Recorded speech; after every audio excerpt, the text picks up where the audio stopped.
बहुत समय पहले की बात है। एक गांव में रघु नाम का एक ठग रहता था। उसने अपने सारे जीवन में ठगी और बेईमानी करके बहुत सा धन कमाया था और उम्र के इस पड़ाव को वह सुख चैन से बिता रहा था। मगर इधर वह कुछ दिनों से चिंतित रहने लगा। उसकी चिंता का कारण उसके दोनों पुत्र थे। उसके दोनों पुत्र कोई काम धंधा नहीं करते थे, पूरे दिन आवारागर्दी करते और पड़े पड़े खाते रहते थे। एक दिन रघु ने अपने दोनों पुत्रों को बुलाया और कहा, बेटा, ठगी और बेईमानी हमारा पुश्तैनी धंधा है। हमारे बाप दादाओं ने भी इस धंधे में खूब नाम कमाया। वह भी एक नामी ठग थे और मैं भी इस धंधे को अपनाता चला आया था। मगर अब मुझे यह चिंता हो रही है कि मेरे बाद इस धंधे का क्या होगा। तुम दोनों को तो इसके कुछ भी गुण नहीं आते हैं। तब वीरभद्र ने कहा, अरे पिताजी, आप ऐसे ही चिंता कर रहे हैं। ठगी हमारा खानदानी धंधा है, तो हमारे खून में इसका असर तो होगा ही। आप बिल्कुल परेशान मत हो, हम इस धंधे को अच्छे से कर लेंगे। तब छोटा पुत्र धीरभद्र भी भाई की हाँ में हाँ मिलाता हुआ बोला, हाँ पिताजी, भैया ठीक कह रहे हैं। आप बिल्कुल परेशान मत हो, हम लोग इस धंधे को आराम से कर लेंगे। आप खुद भी चैन से रहो और हमें भी अपने जीवन को सुख चैन से बिताने दो। तब रघु को क्रोध आ गया और उसने फटकार लगाते हुए कहा, ठगी का काम यूं ही बातें बनाने से नहीं होता है। इसके लिए बहुत ही सतर्कता और बुद्धिमत्ता की ज़रूरत होती है। मुझे तो नहीं लगता तुम दोनों यह काम कर पाओगे। तब वीरभद्र ने कहा, ऐसी बात है पिताजी, तो आप मुझे 100 रुपये दीजिए। मैं कल ही अपनी ठगी का नमूना आपको दिखाता हूँ। वीरभद्र 100 रुपये लेकर हाट की ओर चल दिया।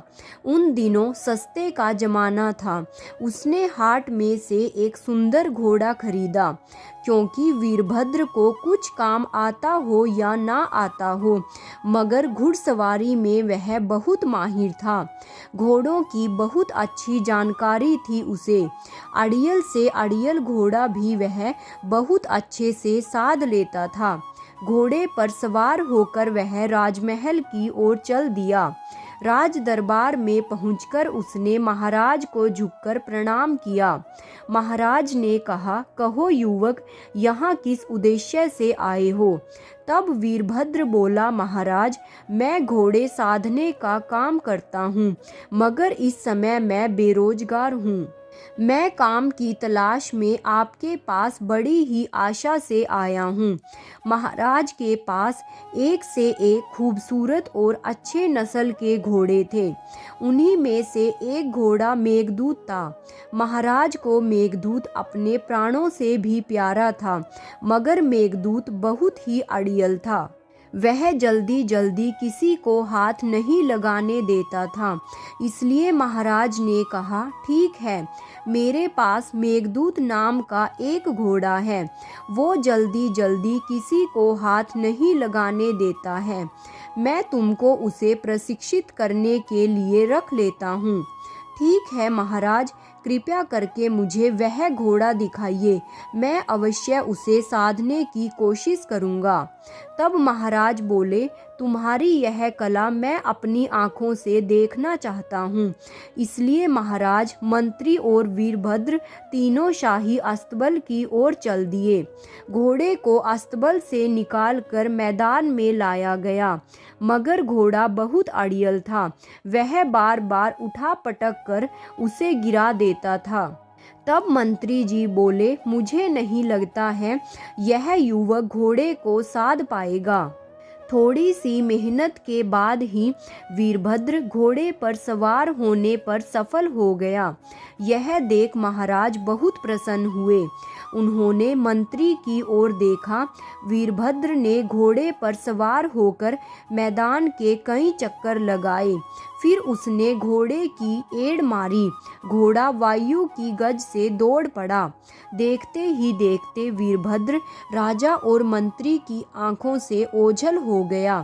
तब मंत्री ने कहा, महाराज, मुझे तो लगता है कि यह युवक हमारे घोड़े को चोरी करके भाग निकला है। महाराज ने फौरन अपने सैनिकों को आदेश दिया कि वीरभद्र को अति शीघ्र पकड़कर उनके सामने पेश किया जाए। और इधर वीरभद्र घोड़े पर सवार होकर बहुत दूर निकल आया था। चलते चलते शाम घिर आई थी और वह राज्य की सीमा से बाहर जंगल में आ चुका था। जंगल के बाद दूसरे राज्य की सीमा शुरू होती थी। फिर वीरभद्र दूसरे राज्य में पहुंच गया। वहां जाकर उसने दरबान से कहा कि वह महाराज से मिलना चाहता है। आज्ञा पाकर वह अंदर गया और बोला, महाराज, मैं घोड़े का व्यापारी हूँ। मैंने बहुत सारे घोड़े कई राज्यों में बेचे हैं। मैंने आपकी महानता और वीरता के बहुत चर्चे सुने हैं। यह घोड़ा उन सब में सबसे अच्छा है। मैं चाहता हूँ मेरा यह घोड़ा आप खरीदें। राजा ने घोड़े को देखा। घोड़ा बहुत अच्छी नस्ल का तो था ही। राजा उसकी कद काठी रूप रंग देखकर मोहित हो गया और उसने कहा, ठीक है युवक, इस घोड़े का मूल्य बताओ। तब वीरभद्र ने कहा, महाराज, सिर्फ 5,000 स्वर्ण मुद्राएं। महाराज ने राजकोष से 5,000 स्वर्ण मुद्राएं उसे दिलाई। स्वर्ण मुद्राएं लेकर वापस वो अपने गांव आया और उसने अपने पिताजी को वो धन दिखाते हुए कहा, देखा पिताजी, कैसे मैं 100 रुपये में इतना सारा धन ले आया। उसके पिता ने जब सारी बात सुनी तो वो बहुत प्रसन्न हुए। अपने पुत्र की बुद्धि पर वह बहुत गर्व महसूस कर रहे थे। उन्होंने कहा, बेटा, अब मुझे विश्वास हो गया है कि मेरे बाद भी तुम अपने जीवन यापन के लिए यह धंधा अपनाकर बहुत ही उन्नति करोगे। तब धीरभद्र बोला, पिताजी, अब मैं कल अपना कमाल दिखाऊंगा। आप कल मेरी बुद्धिमत्ता का खेल देखना। अगली सुबह धीरभद्र 100 रुपये लेकर बाजार की ओर चल दिया। बाजार में पहुंचकर उसने एक बहुत खूबसूरत आईना खरीदा और फिर राजमहल की ओर चल दिया। राजमहल में पहुंचकर उसने महाराज को प्रणाम किया। महाराज ने कहा, कहो युवक, तुम क्या चाहते हो? तब वह बोला, महाराज, मैं एक जादूगर हूँ। मेरे पास एक बहुत ही चमत्कारी आईना है जिसमें इंसान अपने मृत परिजनों को देख सकता है। महाराज ने सोचा, यह तो बहुत अच्छी चीज है। आईने में वह अपने मृत माता पिता को देख सकेगा कि वह इस समय कहाँ पर हैं, स्वर्ग में है या नरक में है, या उनका पुनर्जन्म हो चुका है। यह सोचकर महाराज बहुत खुश हुए। उन्होंने कहा, युवक, तुम मुझे अपना दर्पण दिखाओ, मैं उसमें अपने मृत माता पिता को देखना चाहता हूँ। तब धीरभद्र बोला, महाराज, इसके लिए आपको एक एकांत वाले कमरे में जाना होगा जहाँ पर सिर्फ मैं और आप हों। तब महाराज उसे एक कमरे में ले गए जहाँ पर वह दोनों ही थे। तब धीरभद्र बोला, महाराज, वही इंसान दर्पण में मृत परिजन को देख सकेगा जो मन से निर्मल और सच्चा हो, उसके मन में कोई छल कपट ना हो, साथ ही वह अपने माता पिता की प्रिय संतान भी हो।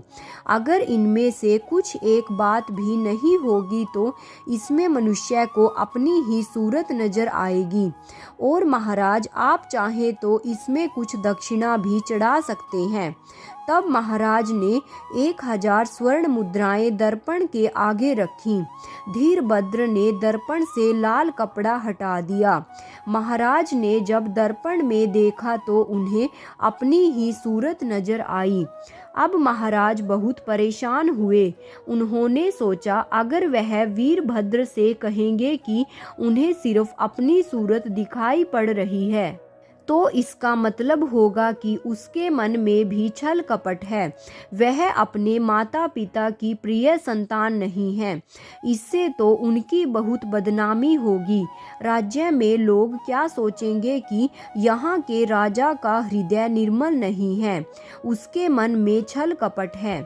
यह सोचकर उसने कहा, हाँ युवक, मुझे इसमें मेरे माता पिता दिखाई दे रहे हैं।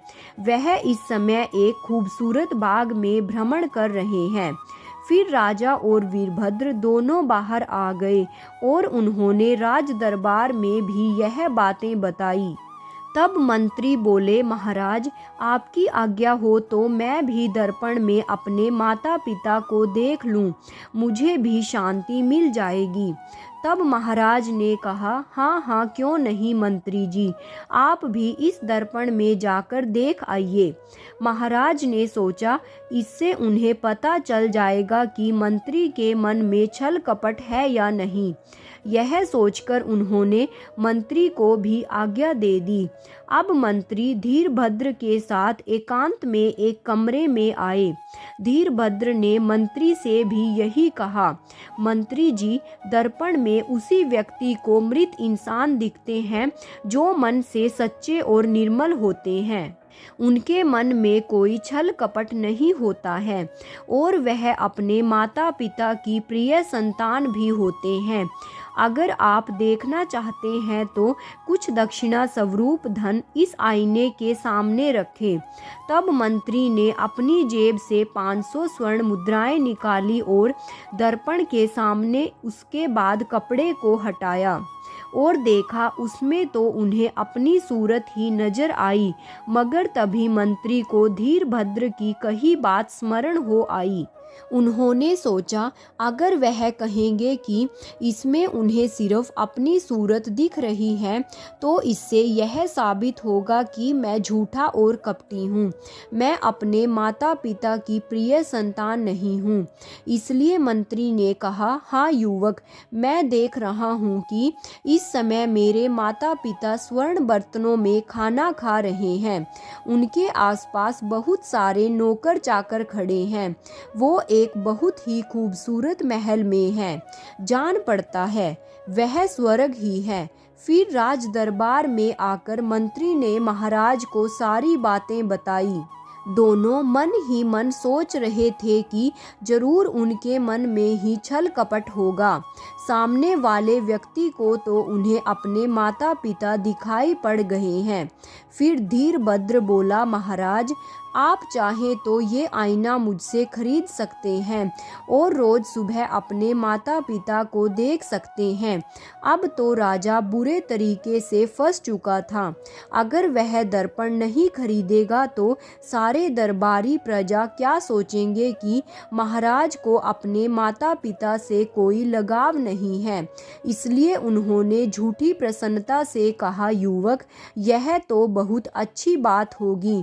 इस तरह से तो रोज सुबह ही मुझे अपने माता पिता के दर्शन हो जाएंगे। बोलो युवक, इस दर्पण की क्या कीमत है? तब फिर धीरभद्र बोला, महाराज सिर्फ 10,000 स्वर्ण मुद्राएं। महाराज ने मंत्री जी से 10,000 स्वर्ण मुद्राएं धीरभद्र को देने को कहा। महाराज समझ गए थे कि उन्हें मूर्ख बनाया जा रहा है, मगर वह कुछ भी नहीं कर सकते थे। मगर वह इस बात को प्रमाणित भी तो नहीं कर सकते थे। फिर धीरभद्र महाराज को प्रणाम करके अपने घर लौट आया। उसने घर आकर अपने भाई और पिताजी को सारा धन दिखाया और पूरी बात भी विस्तार से बताई। अब पिताजी बहुत खुश हुए और उन्होंने कहा, वाह मेरे बेटों, मुझे अब पूर्ण यकीन हो गया है कि मेरे मरने के बाद भी तुम लोग इस पुश्तैनी धंधे को बहुत अच्छे से चला सकोगे। रात्रि में भोजन करने के बाद जब सब आपस में बातचीत कर रहे थे तब वीरभद्र बोला, पिताजी माफ़ करना, मगर मुझे इस ठगी और बेईमानी में कोई रुचि नहीं है। मैं ईमानदारी और मेहनत के दम पर जीवन यापन करना चाहता हूँ। हम दोनों भाइयों के पास अब पर्याप्त धन तो है, उसी धन से हम कोई व्यवसाय करेंगे और ईमानदारी से अपना जीवन यापन करेंगे। तब धीरभद्र भी खुश होते हुए बोला, हाँ भैया, मैं भी आपसे यही कहना चाहता था। मेरा भी इस ठगी बेईमानी में बिल्कुल मन नहीं लगता है। मैं भी सम्मान सहित जीवन बिताना चाहता हूँ। और इस तरह दोनों भाई व्यवसाय करके शांति और आराम से जीवन यापन करने लगे। मेरे प्यारे दोस्तों, आपको यह कहानी कैसी लगी कमेंट बॉक्स में कमेंट करके ज़रूर बताइएगा। और मेरे चैनल को सब्सक्राइब और वीडियो को लाइक और शेयर करना मत भूलिएगा। साथ में ही नोटिफिकेशन बेल को भी ऑन कर लीजिएगा ताकि आगे आने वाली सभी वीडियोज़ की जानकारी आप तक समय रहते पहुंच सके। Thanks for watching.